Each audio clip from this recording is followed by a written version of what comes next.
अक्षय तृतीया की कथा। एक पौराणिक कथा के अनुसार प्राचीन काल में सदाचारी तथा देव ब्राह्मणों में श्रद्धा रखने वाला धर्मदास नामक वैश्य था। धर्मदास अपने परिवार के साथ एक छोटे से गांव में रहता था। वह बहुत ही गरीब था। वह हमेशा अपने परिवार के भरण पोषण के लिए चिंतित रहता था। उसके परिवार में कई सदस्य थे। धर्मदास बहुत धार्मिक प्रवृत्ति का व्यक्ति था। उसका सदाचार तथा देव एवं ब्राह्मणों के प्रति उसकी श्रद्धा अत्यधिक प्रसिद्ध थी। अक्षय तृतीया व्रत के महात्म्य को सुनने के पश्चात उसने अक्षय तृतीया पर्व के आने पर सुबह जल्दी उठकर गंगा में स्नान करके विधि पूर्वक देवी देवताओं की पूजा की।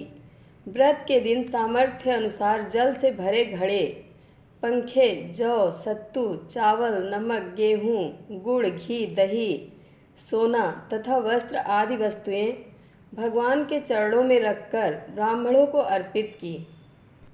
यह सब दान देखकर धर्मदास के परिवार वाले तथा उसकी पत्नी ने उसे रोकने की कोशिश की।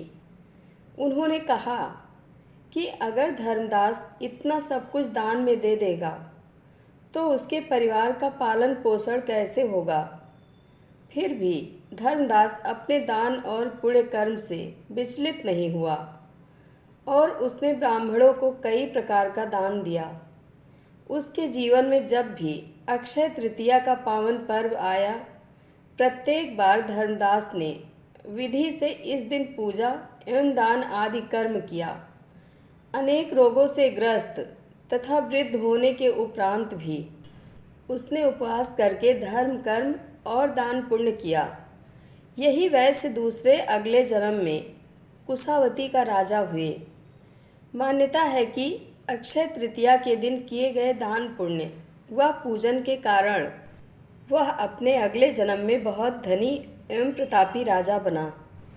वह इतना धनी और प्रतापी राजा था कि त्रिदेव तक उसके दरबार में अक्षय तृतीया के दिन ब्राह्मण का वेश धारण करके उसके महायज्ञ में शामिल होते थे।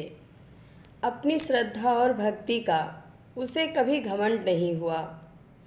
वह प्रतापी राजा महान एवं वैभवशाली होने के बावजूद भी धर्म मार्ग से कभी विचलित नहीं हुआ। माना जाता है कि यही राजा आगे के जन्मों में भारत के प्रसिद्ध सम्राट चंद्रगुप्त के रूप में पैदा हुए थे। जैसे भगवान ने धर्मदास पर अपनी कृपा की, वैसे ही जो भी व्यक्ति इस अक्षय तृतीया की कथा का महत्व सुनता है और विधि विधान से पूजा एवं दान आदि करता है, उसे अक्षय पुण्य एवं यश की प्राप्ति होती है। जय श्री कृष्ण। कथा अच्छी लगे तो कमेंट बॉक्स में अपनी राय ज़रूर दें। धन्यवाद।